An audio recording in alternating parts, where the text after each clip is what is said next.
चत्तारि मंगलम अर्हंता मंगलम सिद्धा मंगलम साहु मंगलम केवली पनत्तो धमो मंगलम चत्तारि लोगुतमा अर्हंता लोगुतमा सिद्धा लोगुतमा साहु लोगुतमा केवली पनत्तो धमो लोगुतमा चत्तारि शरणं पौजामि अर्हंता शरणं पौजामि सिद्धा शरणं पौजामि साहु शरणं पौजामि केवली पनत्तो धमो शरणं पौजामि चार शरण चार मंगल चार उत्तम करे जे भवसागर थी तरे ते सकल कर्म नो आणे अंत मोक्ष तना सुखले अनंत भाव धरीने जे गुण गाय ते जीव तरीने मुक्ति जाय संसार माई शरण चार अवर शरण नहीं कोई जे नर नारी आदरे तेने अक्षय अविचल पद कोई अंगूठे अमृतव से लब्धि तना भंडार गुरु गौतम ने समरिये सो सदाय मनवांछित फलदाता। પૂજ્ય માતાજી, આગમમાં ઠેર ઠેર સમ્યક્તોના લક્ષણ તરીકે 7 તત્વોનું યથા શ્રદ્ધાને મહત્વ આપ્યું છે, તો તેમાં આટલું બધું શું રહસ્ય છે તે કૃપા કરીને સમજાવશો કે જેથી અમને સમ્યક તત્વની મહિમા જાણે। 7 તત્વની શ્રદ્ધામાં આચાર્ય દેવને એક જીવ પદાર્થને મુખ્ય કહેવું છે, પણ સમજી શકે નહીં કે એક આત્મા પદાર્થ એટલે એને વ્યવહાર પણ સાથે વ્યવહારની વાત પણ સાથે 7 તત્વની શ્રદ્ધા એ આત્માનું અંદર મુખ્ય તો આત્મા તરફની દ્રવ દ્રષ્ટિ કરવી એમ આચાર્ય દેવને કહેવું છે। ભૂતાર દ્રષ્ટિને ગ્રહણ કર, પણ એમાં 7 તત્વ વચ્ચે 7 તત્વની શ્રદ્ધા વચ્ચે હોય છે। એટલે આચાર્ય દેવ વ્યવહારથી વાત કરે તો કે અંદર આત્માને ગ્રહણ કરાવવાનો એનો આશય હોય છે। એક આત્માને ગ્રહણ કરવું, ભૂતા તત્વ એક છતો અર્થ આત્મા પદાર્થ છે એને ગ્રહણ કર, એની વચ્ચે આ બધા 7 તત્વ જીવ તત્વ અજીવ તત્વ આશ્રવ સંવર બંધ મોક્ષ બધું જાય છે। પૂર્ણ પાપ અંદર કારણ કે તારે સાધક દશા પ્રગટ કરવી છે તો એમાં વચ્ચે આ વિભાવ છે, વિભાવમાંથી એ સંવર થાય, એમાંથી નિદ્રા થાય, વિશેષ શુદ્ધિ થાય, નિદ્રા થાય, અમુક શુદ્ધિ થાય તે સંવર થાય, પૂર્ણ શુદ્ધિમાં મોક્ષ થાય। આખી સાધક દશા અને સાધ્ય બે આચાર્ય બતાવી ગયા છે। ભૂતાર દ્રષ્ટિથી ભૂતાર નયને મુખ્ય કર, એક મુખ્ય ચૈતન દ્રવ્યને મુખ્ય કરીને એમાં જે આ પર્યાયો થાય છે એ બે એમાં આવી જાય છે। આચાર્ય આખો મુક્તિનો માર્ગ બતાવી થાય છે। આચાર્યને વ્યવહારથી વાત કરીને સમજાવવું છે એક જીવ તત્વને ગ્રહણ કરવાનું, પણ એમાં બે છે એમ નથી। જે કે છે વ્યવહારથી એટલે વ્યવહાર તદ્દન નથી એમ નહીં।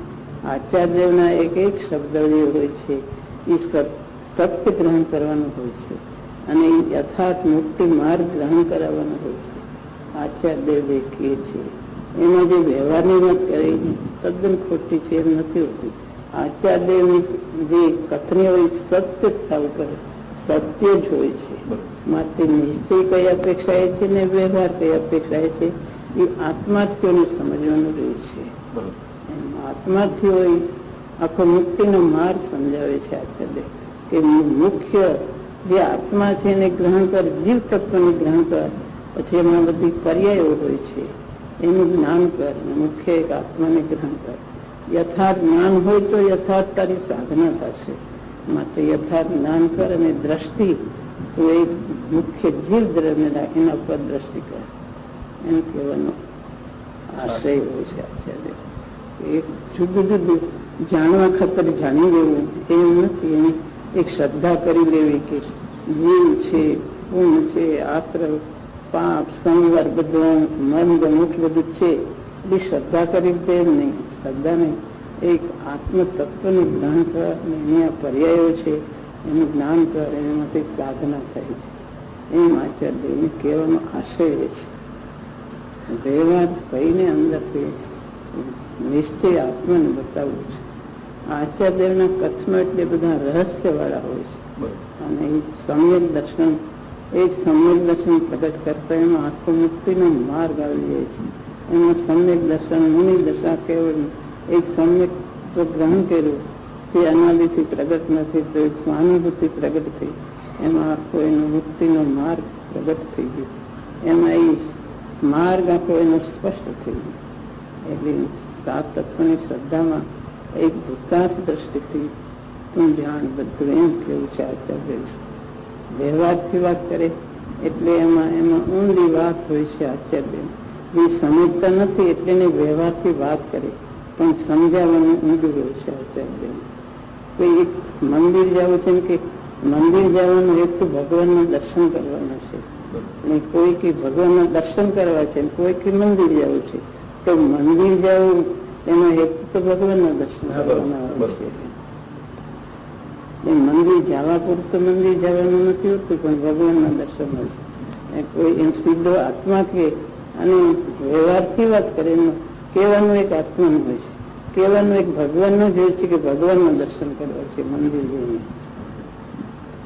એમ જ્ઞાન દર્શન ચારિત્રની વાત કરી તો એમાં એક આત્મા એ ત્રણેયમાં એક આત્મા ગ્રહણ આત્માને સાધ્ય તરીકે રાખીને સાધક દર્શાવવા આ જ્ઞાન દર્શન ચારિત્ર બધું આવે છે.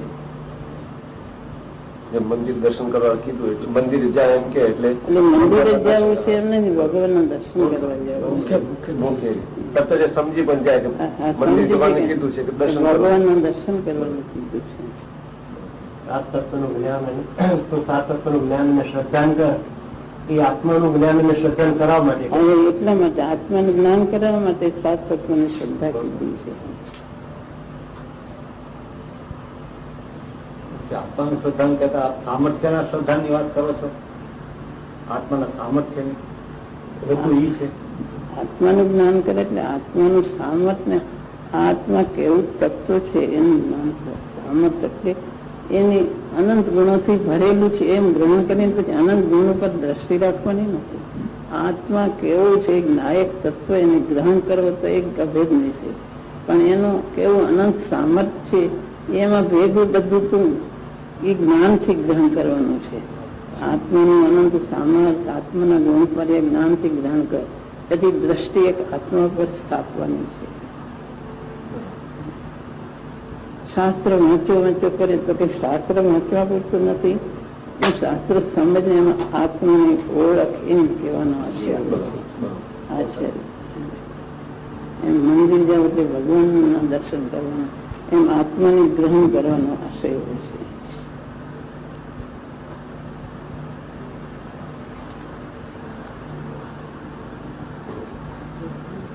દર્શન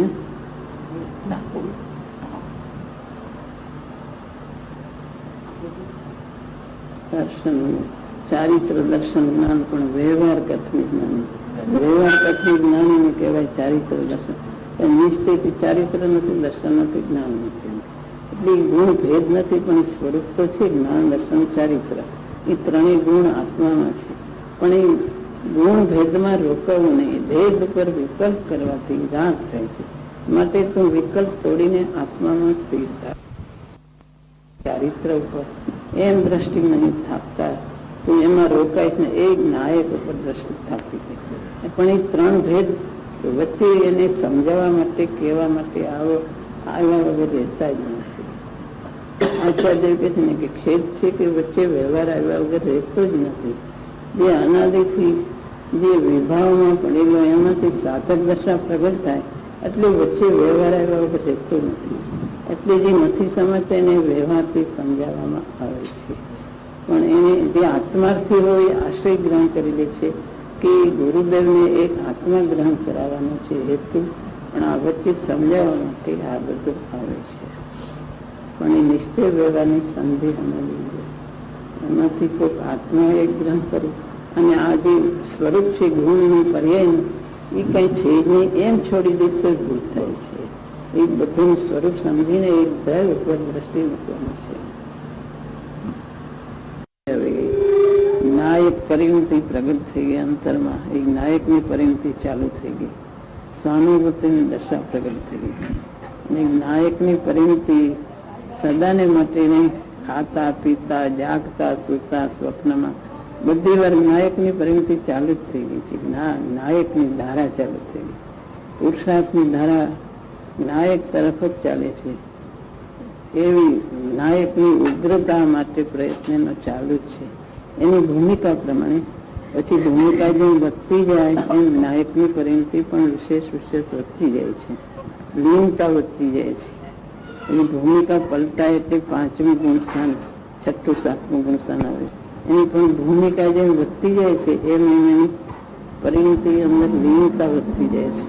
બાકી એની નાયકની પરિણતિ સમ્યક દર્શન પછી ચાલુ રહે છે કે એક નાયકની પરિણતિ પ્રગટ થઈ ગઈ એટલે વર્તમાન દશામાં પછી કાંઈ હોતું નથી, એવું નથી. નાયકની પરિણતિ, નાયકનું વેદન ક્ષણે ક્ષણે હોય છે. ગમે એવા પ્રસંગમાં એક નાયકની પરિણતિ એને છૂટતી જ નથી. એની નિર્વિકલ્પ દશા પણ એની ભૂમિકા પ્રમાણે થાય છે. એ આનંદની દશા જુદી વાત છે, પણ વર્તમાન ધારામાં પણ એને વિકલ્પની સાથે એકમેક આકળતા થતી નથી. અંદર શાંતિની ધારા, સમાધિની ધારા, નાયકની ધારા, વિરક્તિ, વિભાવથી વિરક્તિ અને સ્વભાવમાં એકત્વ અને વિભાવથી વિરક્ત એને યાદ નથી કરવું પડતું, પણ સહજ જ્ઞાનધાર ને ઉદયધારા બે ચાલુ જ છે. ગમે તે પ્રસંગમાં ક્ષણે ક્ષણે કોઈ વાર ભૂલતો નથી. ગમે તે પ્રસંગમાં હાલતા ચાલતા ગમે ત્યારે પણ એની નાયક પરિણતિ, ગમે તે ભાવોમાં નાયક પરિણતિ છૂટતી નથી. એવી એની દશા કાયમ ચાલુ, જેવું સહજ પુરુષાર્થીનો ચાલુ રહે છે એવી એની દશા હોય છે. એવી જ્ઞાનધારા, એની પ્રતિકનું જોર એટલું અને લીનતા એ તરફને ચાલુ જ રહે છે. સહજ અને પુરુષાર્થ એ બે સાથે સહજ પુરુષાર્થ ચાલે છે. સહજ ચાલે છે, સહજ પુરુષાર્થ. એ વિકલ્પ કરીને પુરુષાર્થ રાખવો પડે એમ નથી કે આ ભૂલીને પછી પુરુષાર્થ રાખવો પડે એમ નથી. સહજ પુરુષાર્થ ચાલે છે. અંદર નાયકની પરિણતિનો પુરુષાર્થ સહજ વિભાવથી છૂટો પડ્યો તે પડ્યો. પછી વિશેષ લીનતા માટે પુરુષાર્થ પોતાની સ્વરૂપ તરફની એની દોરી જે ચાલુ તે ચાલુ જ છે. નાની જ્ઞાન દશાનો દોર, એની જ્ઞાન દશાનો દોર કદી ચૂકતો જ નથી. એવી સહજ પુરુષાર્થની ધારા એની સહજ ચાલે છે. પુરુષાર્થ અને સહજ છે, પાછું છે પુરુષાર્થ પણ સહજ છે.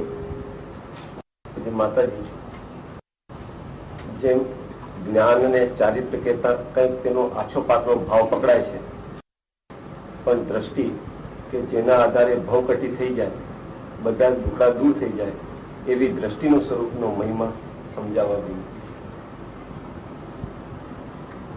જ્ઞાન એટલે એમ જ્ઞાન સમજે કે જાણવું એટલે, બાકી ખરું જ્ઞાન તો સ્વ તરફ જાય ત્યારે થાય. ચારિત્ર તે આચરણ અપેક્ષા સમજે, બાકી ખરું ચારિત્ર સ્વરૂપમાં જાય ત્યારે થાય. પણ દ્રષ્ટિ તો એક શ્રદ્ધા, સ્વરૂપ તરફ દ્રષ્ટિ જે કહી તે એની વિભાવ સ્વભાવનો તો ભેદ પડી ગયો કે આ સ્વભાવ તેને વિભાવ મારાથી જુદો, પણ ગુણભેદ ઉપર પણ એ ટકતી નથી. કે એક પોતાનું અસ્તિત્વ ગ્રહણ કરે એવી જે દ્રષ્ટિ, જે નજર અને વિશ્વાસ અને એનું પુરુષાર્થનું જે શ્રદ્ધાનું બળ છે એ બસ એક આત્માને ગ્રહણ કરીને ટકી રહે છે. એ દ્રષ્ટિ કોઈ જુદી છે અને એમાં જ એને સ્વાનુભૂતિ બધું એમાં જ થાય છે. દ્રષ્ટિ ના બળે એની દ્રષ્ટિ બીજી ક્યાંય જાતી જ નથી, એક આત્માને જ ગ્રહણ કરે છે. એ બધ સ્પષ્ટ ભાવો બધા ઉપર તરે છે, એક એ ઉપર છે. એક આત્મા જેને બધું મૂળ તળ જે આત્મા છે એમાં જ એની દ્રષ્ટિ ચોટી રહે છે. એ કોઈ દ્રષ્ટિ આખી દિશા બદલાઈ ગઈ છે એની. ચૈતન્ય ભગવાન ઉપર દ્રષ્ટિ ચોટી ગઈ એ પછી એની ગુણ ભેદ, પર્યાય ભેદ એ ઉપર દ્રષ્ટિ ટકતી નથી. જ્ઞાનમાં બધું આવે છે, જ્ઞાનમાં બધું આવે, પણ એને દ્રષ્ટિ તો એક ચૈતન્ય ગ્રહણ કરે છે. એ દ્રષ્ટિનો નિર્ણય અને એની શ્રદ્ધા એક જોરદાર એકનું ગ્રહણ કરે છે. જ્ઞાનમાં બધું આવે છે, જ્ઞાન બધી શ્રદ્ધા કરી દ્રવ્યને જાણે, ગુણને, પર્યાયને બધું જાણે, પણ દ્રષ્ટિ એક આત્મા જેને સમ્યક દર્શન છે એની સાથે સમ્યક જ્ઞાન હોય જ છે. સમ્યક જ્ઞાન એ બે સાથે જ હોય છે. તેનું મુખ્ય નિશ્ચયની અપેક્ષા એ સમ્યક દર્શન છે, પણ સમ્યક જ્ઞાન પણ એની સાથે જ હોય છે. સમ્યક દર્શનની સાથે સમ્યક જ્ઞાન હોય છે.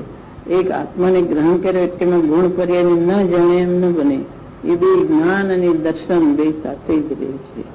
એની મોક્ષ માર્ગમાં એ બે સાથે જ રહે છે અને ચારિત્રની આરાધના સાથે રહે છે. બાકી કામ બે સાથે જ રહીને દ્રષ્ટિ મુખ્ય પણ છે ને જ્ઞાન એની સાથે રહે છે, બે સાથે જ રહે છે. જ્ઞાન અપેક્ષા જ્ઞાનની મહિમા છે, દ્રષ્ટિની અપેક્ષા દ્રષ્ટિ, પણ દ્રષ્ટિ વગર અનાદિકાળનો રેખલો અને પોતાનો ભાવનો અભાવ થયો નહીં, સહાનુભૂતિ પ્રગટ નહીં. દ્રષ્ટિ મહિમા છે, સમ્યક દર્શન મહિમા. સમ્યક દર્શન થાય એટલે જ જ્ઞાન ને સમ્યક જ્ઞાન કહેવાય છે. નહીં તો સમ્યક દર્શન વગરનું જ્ઞાન તે જ્ઞાન નથી હોતું. આત્માને જાણ્યા વગરનું જ્ઞાન તે જ્ઞાન નથી. માટે સમ્યક દર્શન મહિમા છે. દ્રષ્ટિનું પેલા પરિવર્તન, દ્રષ્ટિ પલટાવી જોઈએ, દ્રષ્ટિ પલટાવી જોઈએ. પણ એ બધું સમજવા માટે પેલા જ્ઞાન, વ્યવહારિક જ્ઞાન સાથે આવે છે. દ્રવ્ય કોને કહેવાય, ગુણ કોને કહેવાય, પર્યાય કોને કહેવાય, ભેદ અભેદ બધું કોને કહેવાય, એ બધું જ્ઞાનમાં છેણે છે. એ જ્ઞાનમાં નિર્ણય કરે છે. અને તેના વ્યવહારને જાણવું કેવી રીતે, તો જ્ઞાન વચ્ચે એને સાધન રૂપે બને છે. વ્યવહારે પણ દ્રષ્ટિ મુખ્ય છે. જ્ઞાન સાથે જ્ઞાન થતા એની દ્રષ્ટિ સહજ જ્ઞાન થતા એની દ્રષ્ટિ બદલાઈ જાય છે. હા, જ્ઞાન વ્યવહારિક જ્ઞાન કહેવાય છે ને કે તું સાચું જ્ઞાન કર, સાચા જ્ઞાન વગર રેકડો. જ્ઞાન વગર આત્માને ગ્રહણ કેવી રીતે કરે, સાચી સમજણ વગર આત્માને ગ્રહણ કરવું, આત્માનો નિર્ણય કરવો, એ બધું જ્ઞાનથી થાય છે. માટે જ્ઞાન એનું વ્યવહાર એને સાથે સાધન બને છે. પ્રગટ કર્યું છે સમ્યક દર્શન, દ્રષ્ટિને પ્રગટ કર્યું છે, પણ એમાં જ્ઞાન સાથે રહે છે. સમ્યક દર્શન જ્ઞાન ચારિત્ર એમ સમ્યક દર્શન પણ એને કઈ રીતે પ્રગટ કરું કે સાચું જ્ઞાન સાચું જ્ઞાન કર્યા વગર દ્રષ્ટિને પ્રગટ કેવી રીતે કરવી, જાણ્યા વગર. માતાજી, જ્ઞાનીના સમ્યક દર્શનનું અંતર નિમિત્ત કહેવામાં આવે છે, એનો આશય શું છે? એને અંતરમાં પરિવર્તન થઈ ગયું છે. જે અંતરમાં એને આખી દશા પલટાઈ ગઈ અને એમાંથી જે વાણી નીકળે છે એ વાણી બીજાને નિમિત્ત થાય છે. માટે એને અંતરંગ કારણ કહેવામાં આવે છે. એ જે અંદર પ્રગટ થયો એની જ વાણી નિમિત્ત બને છે. માટે એને અંતરંગ કારણ. બીજાને જે સમ્યક દર્શન થાય એને જે પામેલા હોય એની વાણી નિમિત્ત બને છે. માટે અંતરંગ કારણ કહેવામાં આવે છે. બાકી છે પરદ્રવ્ય છે તો પણ એને અંતરંગ કારણ કહેવાનું કારણ કે જેને અંતરંગમાં પ્રગટ થયું છે એની સાથે રહેલી જે વાણી એ વાણી નિમિત્ત બને છે. માટે એને અંતરંગ કારણ એની અપેક્ષા કહેવાય છે. એટલે જ્ઞાનીની જ વાણી અંતરંગ નિમિત્ત કહેવાય, એ સિવાય બીજા કોઈની વાણી અંતરંગ નિમિત્ત ન કહેવાય. બીજાની વાણી અંતરંગ નિમિત્ત ન કહેવાય. જેને અંતરંગ દશા પ્રગટ નથી થઈ એની વાણી અંતરંગ નિમિત્ત કહેવાય નહીં. એ ભલે વ્યવહારે એનાથી જાણે કઈ, પણ અંતરંગ જે દેશના લબ્ધિ પ્રગટ થાય, અંતરંગમાં સમ્યક દર્શન પ્રગટ થાય, એમાં તો વાણી જે પામેલા હોય એની જ વાણી નિમિત્ત બને છે. એને જ નિમિત્ત નૈમિત્તિક સંબંધ છે. એને જ અંતરંગ કારણ કહેવાય, બીજાને નહીં કહેવાય. અંતરંગ પરિવર્તન થાય છે એટલે એને અંતરંગ કારણ કહે છે. અંતરંગ સામે જીવના અંતરંગમાં પરિણમન થાય છે એટલે અંતરંગ કારણ છે. એને પરિણમન થાય ને આ અંતરંગ દશાની સાથે રહેલી વાણી છે અને એને અંતરંગ પરિણમન થાય એ વાણી નિમિત્ત કોને બને? એ જે પામેલા છે એની જ વાણી નિમિત્ત બને છે. માટે એને અંતરંગ પરિવર્તન થયું માટે અંતરંગ કારણ એ ઠીક, પણ એને પામેલા હોય એની જ વાણી નિમિત્ત બને છે. માટે એને અંતરંગ કારણ.